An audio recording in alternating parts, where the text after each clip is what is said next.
Hai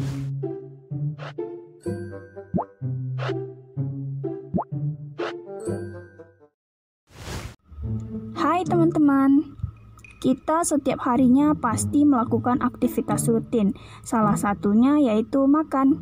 Baik itu yang kita lakukan pada pagi hari, siang hari, dan malam hari. Aktivitas makan tadi tentunya menghabiskan berbagai jenis makanan, sehingga terbentuk energi yang digunakan untuk melakukan aktivitas lainnya sehari-hari. Nah, teman-teman tahu nggak kalau berbagai jenis makanan yang kita makan tadi itu mengandung berbagai zat-zat makanan?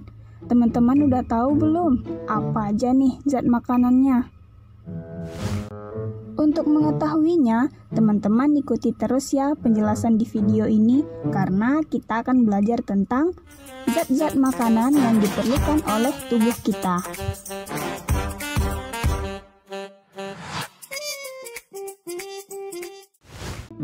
Pada dasarnya, untuk menghasilkan energi dalam tubuh, kita perlu mengonsumsi makanan. Di dalam makanan tersebut terkandunglah berbagai zat-zat makanan. Zat-zat makanan berdasarkan jumlah yang dibutuhkan oleh tubuh kita itu dibagi dua, yaitu zat makanan makro dan zat makanan mikro. Zat makanan makro adalah zat makanan yang diperlukan oleh tubuh dalam jumlah yang besar. Contoh dari zat makanan makro ini adalah karbohidrat, protein, lemak, dan air. Sedangkan zat makanan mikro adalah zat makanan yang diperlukan oleh tubuh dalam jumlah yang sedikit. Contohnya adalah vitamin dan mineral.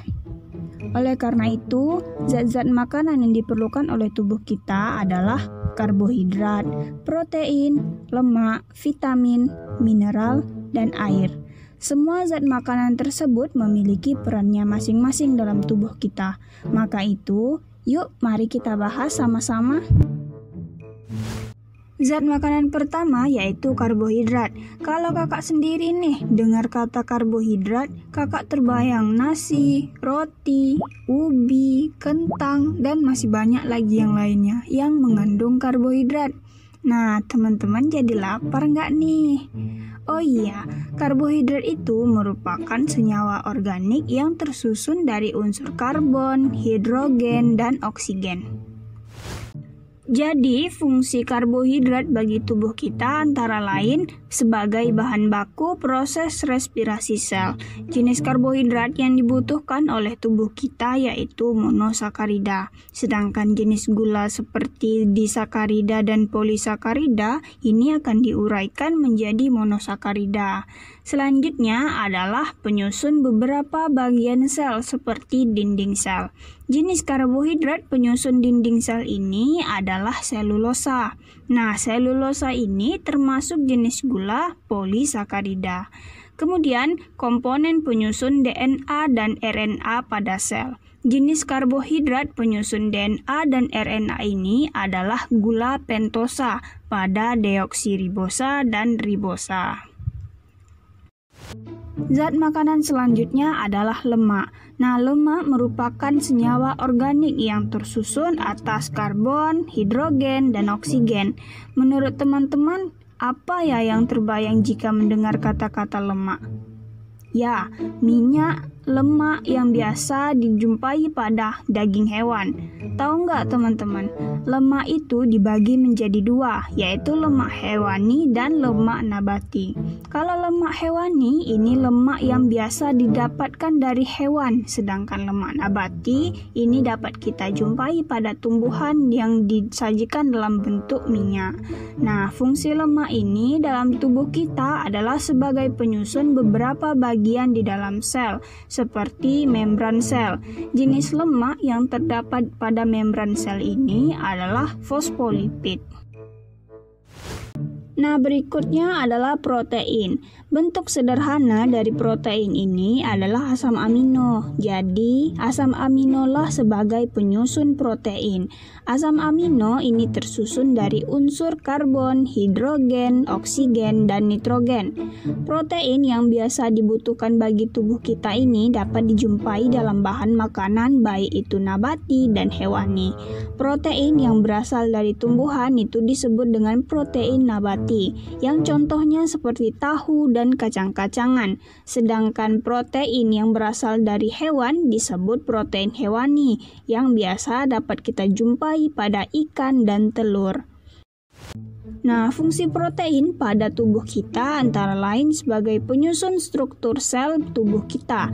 Jenis protein penyusun struktur ini yaitu protein perifer dan protein integral sebagai penyusun membran sel. Kemudian protein juga menjalankan fungsi-fungsi lain seperti perbaikan sel, proteksi, dan pelindung tubuh, serta membantu proses metabolisme tubuh. Oke teman-teman, sampai di sini kita sudah membahas 3 zat makanan yaitu karbohidrat, lemak, dan protein. Selanjutnya kita akan membahas tentang vitamin. Vitamin merupakan senyawa organik yang berguna untuk memperlancar proses metabolisme tubuh, tapi nggak menghasilkan energi. Vitamin ini juga dibutuhkan bagi tubuh kita hanya sedikit. Walaupun hanya sedikit, peran vitamin ini tidak bisa digantikan oleh zat makanan lainnya. Kalau tubuh kita kekurangan vitamin, biasa disebut dengan avitaminosis. Jenis vitamin secara umum terdiri dari vitamin A, B, C, D, E, dan K. Vitamin-vitamin tersebut dikelompokkan lagi menjadi 2, yaitu vitamin yang larut dalam air dan yang larut dalam lemak. Berikut ini adalah peran vitamin bagi tubuh kita. Zat makanan berikutnya adalah mineral. Mineral merupakan senyawa anorganik yang mudah larut dalam air dan mudah diserap oleh jonjot usus halus. Bagi tubuh kita, mineral yang diperlukan hanya dalam jumlah yang sedikit. Tetapi, kalau tubuh kita kekurangan mineral dapat mengakibatkan penyakit defisiensi. Berikut ini adalah bentuk-bentuk mineral yang terkandung dalam bahan makanan. Berdasarkan jumlah yang diperlukan oleh tubuh, mineral itu dibagi menjadi 2, yaitu ada unsur makro dan ada unsur mikro. Zat makanan terakhir adalah air. Air ini sebagai pelarut zat-zat dalam proses metabolisme tubuh. Kemudian 70% berat tubuh manusia adalah air, sehingga kalau kekurangan air dalam tubuh kita dapat menyebabkan yang namanya dehidrasi. Oleh karena itu, fungsi air dalam tubuh kita antara lain mengatur suhu tubuh, melindungi jaringan atau organ, membawa oksigen dan nutrisi ke sel tubuh, membantu mengangkut sisa metabolisme untuk keluar dari tubuh, dan sebagai tempat atau medium berbagai reaksi kimia dalam tubuh kita. Nah teman-teman, sekarang kita sudah mengetahui nih semua zat makanan dan peran zat makanan tersebut bagi tubuh kita yang terangkum sebagai berikut.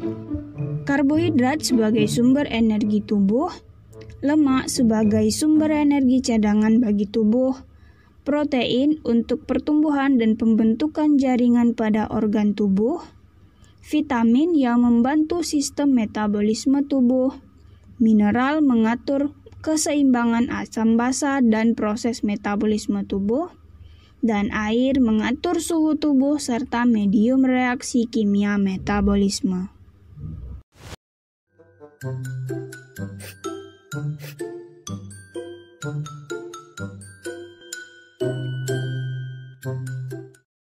Oke teman-teman, demikianlah pembahasan kita tentang zat-zat makanan yang diperlukan oleh tubuh. Terima kasih atas perhatiannya dan sampai jumpa di video berikutnya. See ya!